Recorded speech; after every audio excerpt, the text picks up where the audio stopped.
Alors, c'est parti, j'espère que vous avez trouvé au moins quelques petites erreurs que j'ai pu faire ici. Alors, je pense pas, malheureusement que je vais devoir grossir un peu, ouais, mais si je grossis, ça va casser le site ici. Ce qu'on va faire, je vais prendre le code et je vais le mettre dans le dossier et on va pouvoir le résoudre ensemble et je pourrais zoomer un petit peu parce que là, je pense que dans la vidéo, ce sera pas assez zoomé sinon. Ok, donc on se retrouve ici, j'ai mis juste le CSS et l'HTML et j'ai enlevé, vous savez, ici, notre HTML font size 62,5, c'était juste pour vous montrer la technique des rem tout à l'heure. Enfin, les vidéos précédentes. Ensuite, donc, ici, dans l'HTML, on va pouvoir commencer. On commence tout en haut. On commence tout en haut ici avec une div qui sert de navigation. Alors, avoir une navigation en haut de son HTML, c'est bien, hein, c'est correct, mais ici, on aurait plutôt utilisé nav, comme ça, tout simplement. Un élément sémantique. Et non pas div avec la classe nav. Et d'ailleurs, ici, on pourrait marquer nav top au lieu de nav parce que on évite d'écrire des classes qui ont le même nom que les éléments sémantiques. D'accord? Donc ici, nav, eh bien, on va remplacer par nav top, ce qui sera beaucoup plus logique. Tac. Ok, très bien. Ensuite, qu'est-ce que j'ai fait à l'intérieur? Pourquoi j'ai changé les tab index ici? C'est pas très logique, c'est pas très logique. Et voilà, si je commence à faire du tab, ça va aller n'importe où. Et j'ai même enlevé le dernier tab ici. Pas besoin d'y toucher pour rien, on peut directement enlever tous les tab index qu'on a là. Hop. Et tac. Donc pour appuyer partout à la fois, vous cliquez, vous appuyez sur Alt, et ça vous permet de faire autant de points que vous voulez. Ensuite, donc, pour ce qui est des href ici, tout simplement, ça nous permet de naviguer à des endroits de notre site, donc ça c'est logique.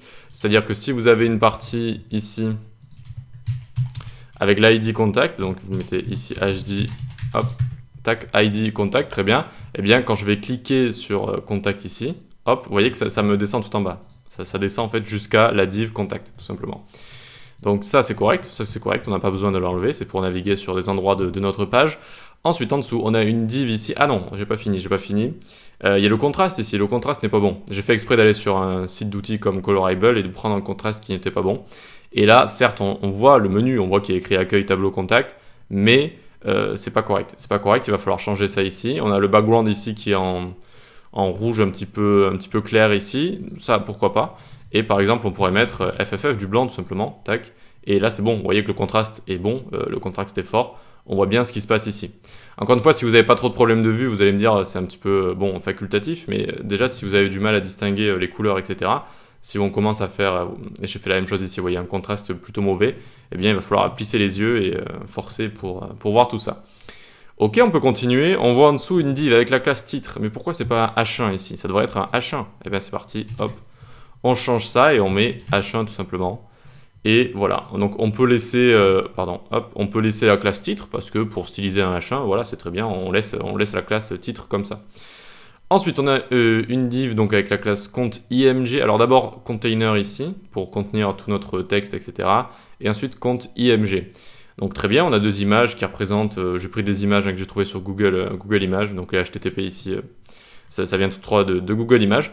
Et donc les images sont là, mais où sont les balises alt? Où sont les balises alt? Il n'y en a pas ici. Donc ça veut dire que ça va lire la source ici. Ça veut dire https etc. Donc non. Ici, il faut bien mettre alt est égal. Donc pour le premier, on peut mettre tableau de Van Gogh représentant une nuit étoilée. Une nuit étoilée comme ça.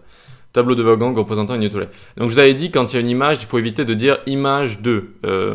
Image qui montre ta. Mais vu qu'ici c'est un tableau, c'est ok. C'est un tableau, donc la personne ne sait pas que cette image est un tableau, donc c'est bien de le préciser. Par contre, la personne sait que c'est une image. D'accord? La personne, elle sait que c'est une image, mais elle ne sait pas que c'est un tableau. Son lecteur d'écran va bien lui dire que c'est une image, mais pas lui dire que c'est un tableau. Donc il faut bien dire tableau de Van Gogh qui représente ou représentant une nuit étoilée. Et en dessous, pareil, est égal tableau de Van Gogh. Tac. Ah bref, du coup, oui, ça va être plus ou moins la même chose. Donc, on va mettre ça également ici. Alors, je trouve que voilà, ça correspond plus le premier alt au second. Donc, le premier, tableau de Van Gogh représentant sur comment on appelle ça, sur une berge, je crois, c'est un port. Hein, représentant un port sous une nuit étoilée. Voilà. Et là, représentant un village sous une nuit étoilée, voilà, par exemple. Ok, donc ça, c'est pour les balises alt et c'est pour nos images, très bien. Ensuite, en dessous, qu'est-ce qu'on a? On a des boutons ici. On a des boutons, ouais, jusque-là, ça va. Mais pourquoi on a mis div ici? Pourquoi on n'a pas mis button, tout simplement? Donc ici, vous appuyez, vous pouvez appuyer sur CTRL H, ici ça va vous ouvrir les occurrences, vous voyez, CTRL H, et ensuite vous tapez ce que vous voulez remplacer, ici vous remplacez, ici regardez, hop, button, button, button, button. Et ici on peut même mettre type est égal button pour bien montrer que c'est une fonctionnalité. On imagine rajouter un tableau, enlever un tableau, etc. Est égal button. Alors après on voit ici ce qui se passe, ça rajoute du CSS, hein, quand on rajoute button, l'élément HTML button rajoute pas mal de CSS, et ce qu'on voit notamment ici c'est l'outline et la bordure si je dis pas de bêtises, donc on peut venir dans BTN ici, et si vous voulez l'enlever vous faites outline none, et border none. Comme ça quand on clique dessus il n'y a plus d'outline, et de base il n'y a plus les bordures comme ça, voilà. Et sinon qu'est-ce qui se passe encore ici? Le contraste n'est pas bon, donc il faut hop, mettre FFF, du blanc, et voilà, on peut même grossir un petit peu le texte si on veut, parce que je le trouve assez petit. On pourrait mettre du 22 pixels par exemple. Tac, c'est un petit peu trop grand du coup, on va mettre 18, ça pourrait être bon. Tac, voilà, pour avoir le texte plus grand et un meilleur contraste, très bien. Ok, on avance, le contraste, et on descend ensuite en dessous, on a du texte. Bon, du texte aussi, ça va, c'est bien. Et donc ici, on n'oublie pas de mettre les balises P, tac, pour venir entourer nos paragraphes. Encore une fois, la sémantique, c'est important. Et ici, exactement la même chose. Tac, tac. Hop. Et voilà comment on a fait, comment on a résolu cet exercice, comment on a fait un petit peu un audit, mais avec juste nos connaissances et pas en utilisant l'audit de Chrome ou de la console. Donc directement, on a réussi à résoudre tous ces problèmes d'accessibilité. Allez, on passe à la suite.